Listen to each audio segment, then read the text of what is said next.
Welcome to In the Loupe. Welcome back, everybody, to the In the Loupe podcast. What are the fundamentals of digital marketing and why is it relevant to your brand? In this episode, Cody Kinlaw, Digital Marketing Manager at Punchmark, and Cody Giles, Director of Integrated Strategy at the Smithee Group, give you the 411 on digital marketing and what it takes to win. This episode is brought to you by Punchmark, the jewelry industry's leading website provider. Join the community of nearly 500 other jewelry stores in choosing Punchmark's easy-to-run and e-commerce enabled website platform by visiting punchmark.com for your free trial demo. This episode is brought to you by the Smithee Group, a digital growth agency that helps leaders and businesses dream bigger and achieve multi-generational integrity. Through insights and intelligence, digital marketing, and advertising solutions, they help businesses expand their business and grow their revenue. The Smithee Group has helped hundreds of businesses surpass their goals and believe that whatever your business, whatever your story, they'll make it matter to your audience. All right, everybody, welcome. My name is Michael Burpo. I'm lead UI UX designer at Punchmark, and we're going to be talking about the 411 on digital marketing. And this podcast is brought to you by Punchmark and the Smithee Group, and is sponsored by Pickup Media's Gem Lightbox. And my guests today are Cody Kinlaw, Digital Marketing Manager at Punchmark, and Cody Giles, Director of Integrated Strategy at the Smithee Group. And yeah, so we're going to be going over digital marketing. Main thing is going to be to give you guys kind of a base idea of some things. We're going to go over some buzzwords as well as kind of an overview, and then kind of so you guys leave knowing a little bit more than what you guys started with. But we're going to kick this off with something that we're going to try to do every week, which is going to be a crazy stat of the week or just a stat of the week. This could be anything to do with marketing. It could also be just about real life in general.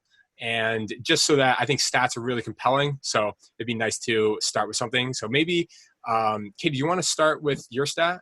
Yeah, absolutely. So mine is not marketing related, but I thought that this was pretty cool. I was actually reading this on Forbes the other day.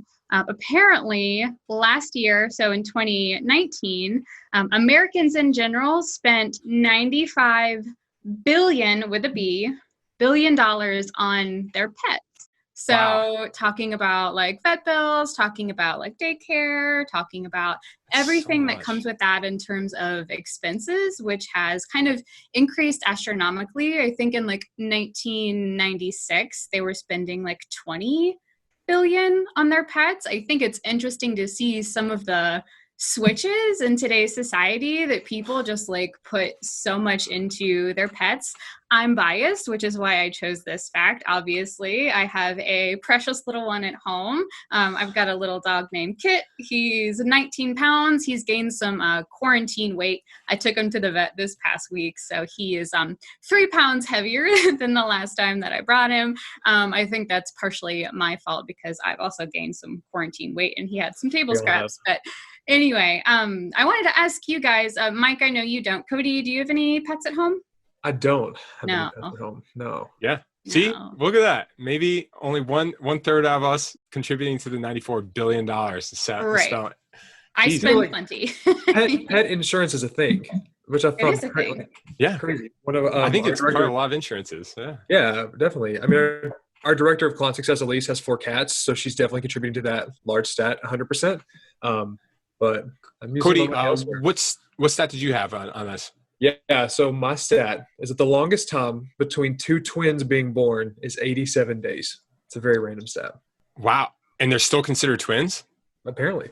Yeah. Jeez, I'm crazy. Ireland 2012. I just found the stat, thought it was random. That's a stat right there. That's a stat. Well, I've got one, and I feel weird because I did choose a marketing one. And this one is about it says 83% of people say Instagram helps them discover new products and services, which is very unique to me because I always thought that Instagram was used for like sharing pictures of your life and about pictures of, selfies and stuff like that. But turns out it's actually a lot about, products and shopping, and it's starting to become like, more e-commerce driven, which kind of ties into why we're talking about it today, which is pretty cool. I guess we'll start with the main thing is maybe we can get into like an overview on digital marketing. So what is it and what does that term even mean? And why does every business need it. Katie, do you want to start us off with that one? Sure. So digital marketing is predominantly around different strategies that you can do on the web to drive traffic to your website. And there's tons of different things that you can do kind of within that overall umbrella, but it's predominantly broken down into like organic traffic, which is going to be filtered from rankings from Google, paid traffic, which is predominantly like ads through Google as well as like paid social, and also, strategies through social platforms like Instagram and Facebook. But it's predominantly using these things all together to drive qualified traffic to your site. Obviously, more traffic that you get, hopefully the more business overall as well. Nice. That's super cool. And Cody, I mean, you guys have, of course, more of a focus at the Smithee Group on social marketing, Sure. but is that kind of that obviously ties into digital marketing as like a holistic view, I guess? Yeah, I mean, I think all that's kind of encompassed together. So digital marketing as anytime you're using technology or the internet really to drive any kind of marketing, your social media platforms, emails, search results, Google, Yahoo, Bing, the full list there. So anytime we're doing anything with the internet or technology, we kind of bundle that as a whole into digital marketing. And then each of those has their own unique strategy. So it's not a one-size-fits-all solution. Every single piece of this has a unique method of approach. Yeah, it seems really that every single strategy is very unique and tailored to that store and what their goals are. And I hear Katie, because I work with Katie, that she has to have one-on-one meetings to figure out what people's goals are. So, and I hear you drop a lot of these, buzzwords and these kind of vocabulary words that I even might not really fully understand. And I thought that maybe we could go through and sort of give people a idea of what some of these, I guess they're acronyms, and what they mean. So maybe we can start with, we'll go back and forth and just kind of explain them to me even. What does SEO stand for? Let's start with that one. Sure.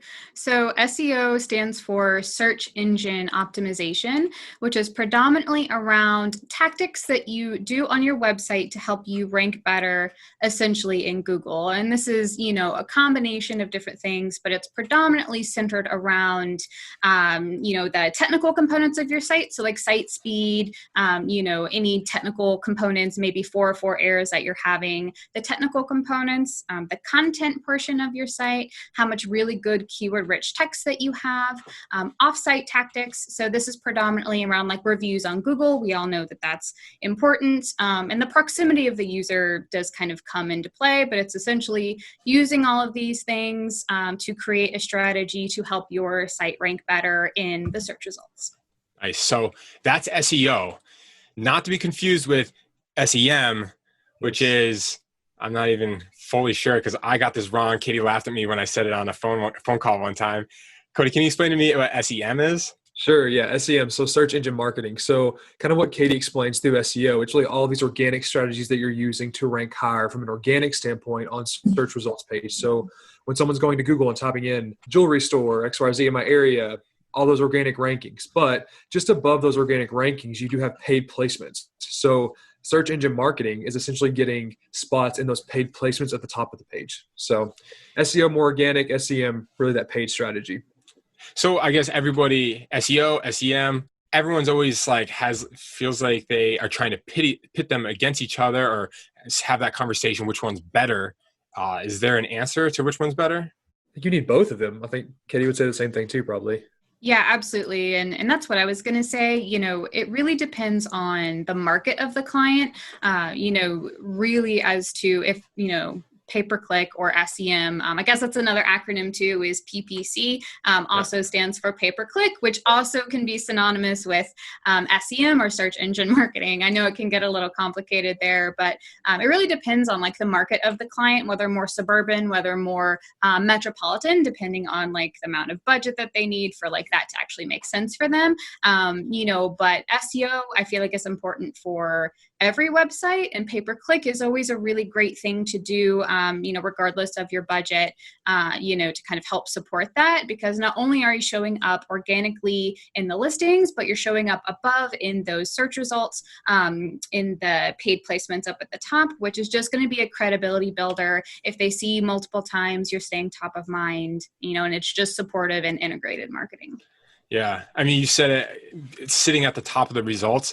I heard some joke one time. It was like, where's the best place to hide a dead body? The page 2 of Google. And it's like, no one ever checks there. I don't think I've checked page 2 of Google. And since, I don't know, I was in like college trying to do a research paper. So if you're there, you're not even there. So let's move on to, what about bounce rate? I never really fully understood this one. Like, what constitutes like even a hard bounce? I'm not fully understanding that one.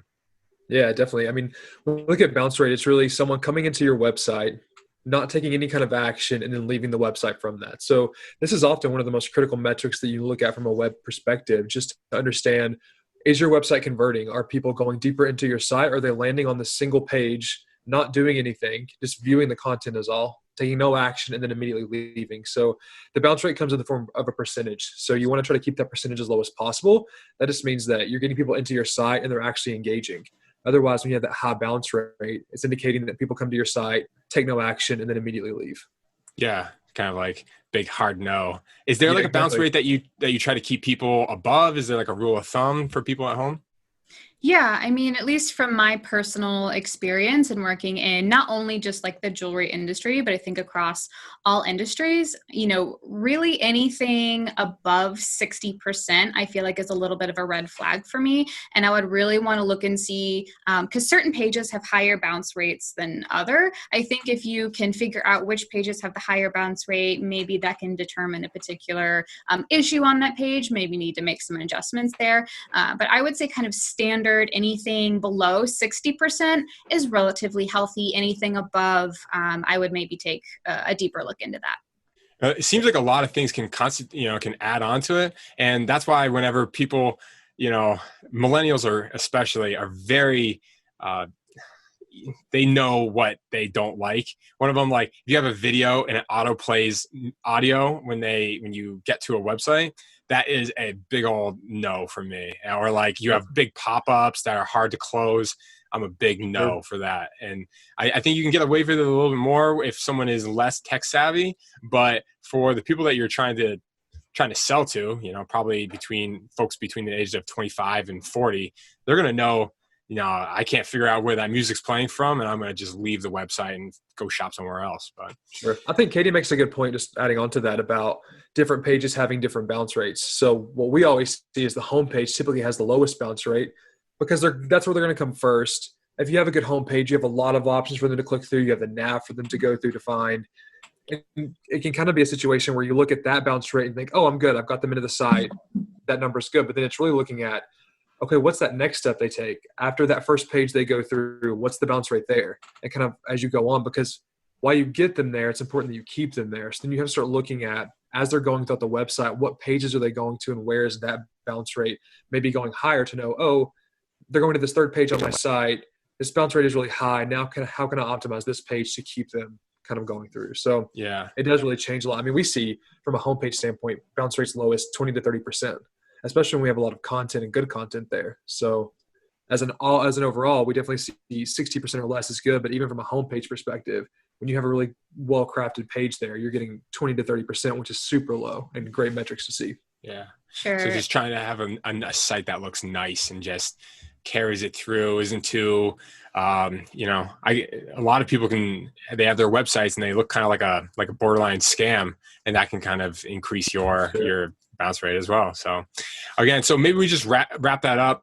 We got SEO, which is search engine optimization, SEM, which is search engine marketing. There is a huge difference between them. There's no real definitive better. It's just you kind of need both. They're a combination. There's PPC, which is pay-per-click, and then there's bounce rate, which is the rate that people are leaving your site at that page. And then maybe we can do one last one, which is the CTR, or your click-through rate. Can you explain that one as well? Mm-hmm. Yeah, so click-through rate essentially is a percentage You can use this through, organically. You can also look at this through like pay-per-click or SEM as well. But essentially, you look at another, I guess, definition we didn't talk about is impressions. So impressions is going to be the amount of times that either your ad or your website in general was generated in the search results. If we're talking about organic and like pay-per-click, or whether it's on like Facebook or Instagram, it's also, anytime your ad was shown to a particular user. So out of the number of impressions, how many times that ad or your site was clicked on during that time period as a percentage. So that's essentially what we mean when we're referencing CTR or click-through rate. It's typically that percentage, how many times you were shown and how many times people clicked on it. Nice. So we just covered a lot right there. We're going to quickly just jump over for an ad. We'll be back in like 2 seconds. And this episode is brought to you by the Gem Lightbox from Pickup Media. And I'd like to introduce everybody to this awesome piece of technology called the Gem Lightbox. It's made by jewelers for jewelers. The Gem Lightbox allows anyone with a smartphone to capture studio quality images and 360-degree videos of your jewelry in just one click. The images and videos are e-commerce and social media ready. And until the end of the month, our listeners can check out with coupon code Loupe, that's LOUPE, to receive an exclusive offer of $20 off their purchase. You can find more information and purchase the Gem Lightbox on pickupmedia.com/Loupe. That's pickup, PICUP, media.com/Loupe. Don't miss out on the exclusive opportunity today. So, I love the Gem Lightbox. I think that every time one of our clients have it, it makes their site look so much better. Having good products that look really beautiful. I mean, jewelry is the most beautiful looking product you can have, I think. It's all about first impressions. 100%. So let's talk about, you guys brought this one up, and I am so amateur on this one that you guys got to explain it to me. Let's talk about earned versus paid versus owned media. And if I don't understand this one, then I'm assuming most of the people in the audience don't understand. So I'll take it from like the real basic level. Katie, can you give us an example of owned media and just assume I don't know anything because you're not going to be wrong? Sure. So owned media is essentially what it means, right? So it's any channel that you particularly own. So this could be a website, this could be a blog, this could be, posts that you're making either through like Facebook or Instagram. It's anything that you as a brand have direct ownership of in terms of messaging, right? So, you're creating blogs on a regular basis, you're posting on Facebook and Instagram. It's, something that you yourself are curating and have control of as well. So that's essentially in a nutshell, what owned media is. Nice. So Cody, give us the flip of that. Can you give us an example of paid media, as I feel like this is like what everybody seems to be fighting over? Sure. Yeah. So paid media is essentially what the title describes it as. It's any kind of promoted content that you're putting out through paid platforms. So this encompasses Facebook ads, Instagram ads, Google search ads, display ads. We talk about PPC. That's what's involved in this. So anytime you're taking any kind of content and using a platform and putting money behind it to push it out, that's classified as your paid media. Yeah. And I mean, Facebook and Google, I mean, I think they make up like 90% of paid media, and they're getting so good at retargeting. My gosh. I mean, they're wrong with me because they think I'm shopping for engagement rings because I'm on jewelry websites all the time. But I mean, I'm just pulling a bait and switch. I'm trying to get a good deal. Exactly. Katie, can you give us now the last one, which is earned media? Yeah, so essentially it's anything where the customer is actually the channel. So typically like word of mouth, things of that nature. So it's essentially what you've earned based off of those other different channels, right? So they've looked at your messaging through your owned media. They've looked at your website. They've looked at your social media. They're confident in who you are as a company, and they're talking to their friends, or they're talking and giving references to other people. people about you as a brand.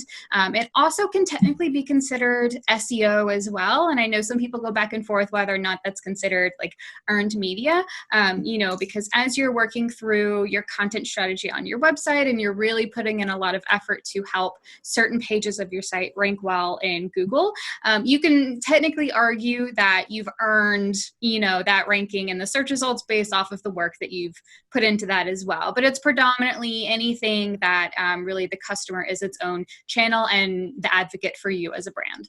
Man, that's interesting. So I know that we're talking about digital marketing. Kind of, where would like classic marketing go into this with like, let's pretend like billboard ads or radio ads or like, newspaper ads? Where would those get classified? Is that earned, paid, or owned? Yeah, I mean, that's really paid media. So you're still making purchases for ad buys, any of that. So it can fall into that category there.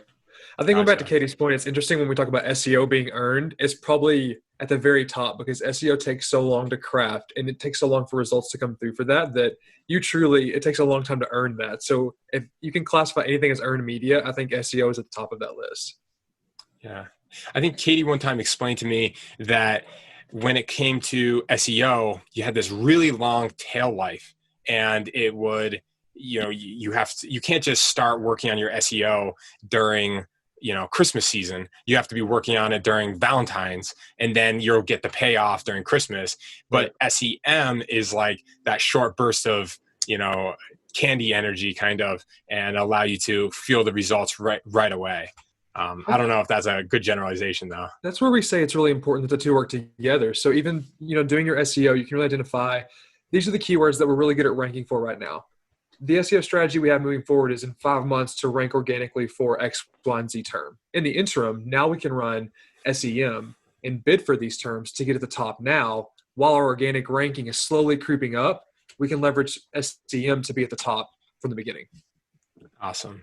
Yeah, and I think that that's also definitely the case across the board, but even more so, I feel like for brand new websites right out of the gate, because, they themselves don't really have a ton of equity with Google because they are brand new, and obviously like the older your site, the more content you have on it, the better you're ultimately going to rank in Google. But if you're, fresh out the market, typically it's going to take a lot of time, maybe not a lot of time, but it's going to take some effort and really building in that content strategy. And over time you're going to rank in Google. But, if you use SEM, use pay-per-click, use other paid, kind of channels in general, it can kind of help give you that boost initially as you're continuing to kind of work through that organic strategy as well. So I definitely agree with what Cody has to say. We have episodes later in the season to talk about that. So we're excited to get to those too. For sure. I think it seems like it's more hyper targeted, and it's not the same for everybody. Cause like I'm from the Adirondacks up in New York, and I feel like the competition up here might be a little bit lower as opposed to like living in like Los Angeles or something like that. And do you guys have to adjust depending on if people are, what kind of like the marketplace is like?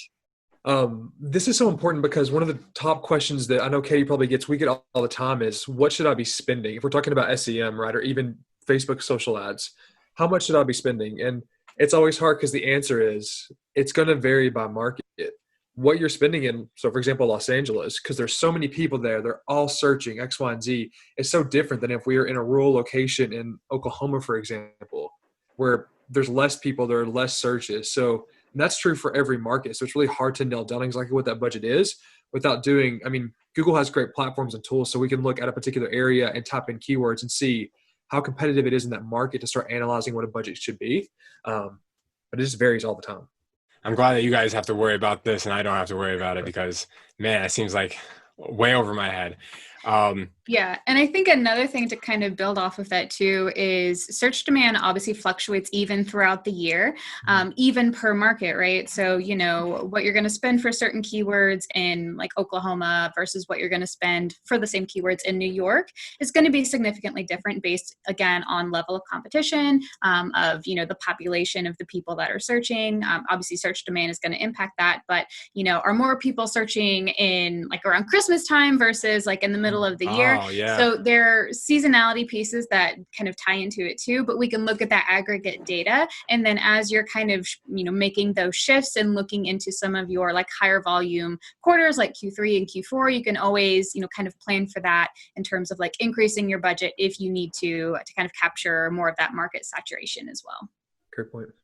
Nice. I didn't even take into account. Yeah. Like I'm sure it spikes around, Valentine's Day and all the holidays and things like that. And again, it seems like just like with every piece of tech, it always seems to be changing. It seems like, Google has like these different search result. What are they called? They're different Algorithms? That's the word. And they're all named after different animals. So It seems like they weigh different stuff. How do you stay on top of those things, and how do you make sure that people aren't just buying something that's going to go away in the future? So in terms of the algorithms, so you're right in that there are like larger algorithm updates that happen, but that being said, so yes, there are recent ones like penguin and spider and, like all of the ones that are named after individual animals. And to give a little bit of like a history, what helps a site rank now is significantly different than what helped a site rank in the dawn of the internet. And Google has just continued to get smarter as things have kind of gone along, and they've recognized different tactics that people have done to boost their own rankings. And ultimately, Google at the end of the day wants to provide the best user experience for the person that's searching. So that's why it's continuously getting smarter. That's why certain tactics like we call them like black hat, like link building and just getting as much, links as you can, maybe from, like websites in different countries and things of that nature. Like we know that doesn't necessarily mean that you're the best website. So that's why Google has continued to make these updates. And they don't necessarily always announce that there's been an update. There's actually changes to the algorithm that happen maybe every day, maybe every week. But some of the like larger pushes, they do typically send out press releases. You just have to kind of keep your ear and, to the boots to the ground and really make sure that you kind of have a pulse on the industry. So it is something that typically is consistently changing, but it's again, for Google trying to get the best user experience, and also competitive landscape as well. You always have to make sure, because that changes everything. Yeah. Yeah. I remember I like back in the early days, I want to say like 2007 or 2006, someone one time explained to get a site to be at the top of Google back when Google was like just a search algorithm. It was like you could put a whole bunch of invisible links on your homepage and then just like bury them in there, and then no one would ever be able to see them. But Google noticed that you had 500 links on your homepage and like, wow, these people are great, and then they would rank you really high. But it's now cloaking. Yep. Cloaking. And now it seems like they are getting smarter and smarter every day, and they just don't let that stuff fly anymore. Right. This kind of happens on the side with like Instagram too. So there's all these tools up there where it says, oh, you can buy 5,000 followers, 4,000 followers. Yes. Do this. And people start doing that in the very early days. And like your following rank goes up. Sometimes your engagement goes up a little bit, down, fluctuates. But then Instagram looks at you and then maybe prefers your content over others because of that. But then as the algorithms get smarter, they realize exactly what's happening. So you get a situation where you can be shadow banned. I think it was never officially a term by Instagram, but essentially they put your content below others because they know that what you've done to get to this standpoint isn't the best practice to do that. So that's even conversations we have a lot with retailers when they're coming on, is controlling how many people you're following versus how many followers you have, and all of this to make sure you're in a healthy range. So that way, when the content you're putting out is getting seen by the right people, and you're not getting in this weird algorithm situation where your content's not showing up as it should be. Nice. I guess one last thing, just to give people kind of an idea, we just gave them a ton of information over the last 20 something minutes. What's like a way to dip your toe into the water? How do you start thinking? What's like an entry level to digital marketing? What should they start with? That's a great question. So I would first ask them to take a step back and make a list of all the things that are important to them in their business.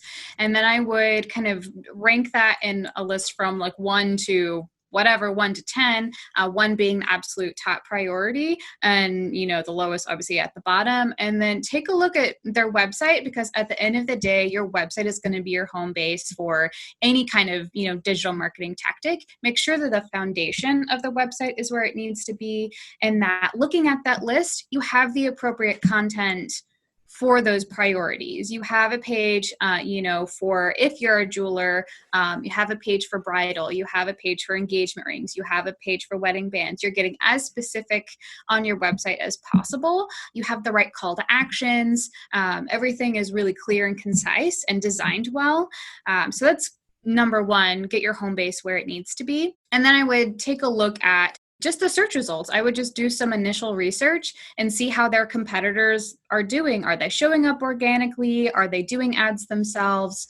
And then just, kind of work from there. But I think, again, get your home base where it needs to be, and then consider your current marketing dollars. If you have, the marketing budget, maybe in other traditional mediums, whether it's, you're doing a lot of billboard or a lot of radio, I would challenge them to consider scaling back on that a little bit and reinvesting that into digital marketing, just because, it is so hyper targeted. You really can go after people within specific demographic, household income, gender. Like, you can get so specific, and it's just really good quality traffic that you can measure at the end of the day. And once you have that marketing budget kind of set aside, determine how you want to go about that. Do you want to target people on Facebook and Instagram? Do you want to target people on Google? Start asking yourself these questions, and kind of go from there, and just continue to educate yourself, whether it's through, webinars or, podcasts, and just kind of keeping a pulse on, on everything. I think that's the best place to start. I think that last point that you mentioned is really important about thinking about from a paid perspective or a social perspective of where you want to go. What we see a lot is that when we're starting with digital marketing, everyone always thinks, I need to have everything. I need to be doing everything all at once. I mean, when we're doing that as an agency, we're able to scale up and launch everything at one time. But when people are doing it on their own, it's important to realize that you can take this one step at a time. So like Katie says, line out your goals. What are those top goals? Start mapping that back. Okay, is this a website goal? Is this a media goal? Is this a paid spend goal? From there, you can do it one at a time. Start with your Facebook ads if that's where you feel more comfortable. Then move into Google or move into Instagram. You can take this one step at a time. Otherwise, there's sort of paralysis that happens where there's so many variables. It's like, I don't know what to do. So then nothing happens at that point. So one step at a time is how we always position that. Yeah, I think just like the best thing you can do is just start. And you can't spend too much time, beating around the bush or prepping or anything like that. Sometimes the best way to get going is just to get going. So I hope that if you guys learned anything out of this, it's to just be ready, kind of evaluate what you're trying to do, and then get going. And if you guys are intimidated, give one of us a call. Not trying to sell you anything right now, just trying to say, just get going. But let's wrap this thing up. This recording will be out on July 24th. The next episode will be on July 31st, and it's going to be covering how to mirror your in-store experience to your website. So this is kind of carrying your branding through, and it's going to be guests with Sarah Weeks from Punchmark and Elise from the Smithee Group. Did I pronounce that right? Elise? Yes. And so this show was recorded live. We do one live every single time and allowed people to have Q&A at the end. So kind of like an added benefit. And, you get to see if in case we drop out, lose our internet, something like that. Mega special thank you to, of course, Katie and Cody for being our guests and schooling me and not just the audience. And very special thank you to Pickup Media's Gem Lightbox for sponsoring this episode. I can't thank them enough, and make sure you check them out. And anything else from you guys before we sign off? I don't think so. I don't think so. This is my first podcast. Nice, guys. Love it. I think we can wrap it up right there. We'll see you next week or when this one comes out. All right. Bye, everybody. Thanks, guys. Thanks. Thank you, everybody, for listening to episode 2 of the In the Loupe podcast. My name is Michael Burpo. And I want to send a very special thank you to Katie and Cody for being our guests, and to Pickup Media for sponsoring this episode. Until the end of the month, our listeners can check out with coupon code LOUPE, that's LOUPE, to receive an exclusive $20 off their purchase of the Gem Lightbox. You can find more information and purchase the Gem Light Box on pickupmedia.com/Loupe. That's pickup, P-I-C-U-P, media.com/Loupe. Don't miss out on exclusive opportunities today. This next live show will be July 31st, and that one will be out next on Spotify and Apple Podcasts on August 7th. Thanks, everybody. See you next time. Bye.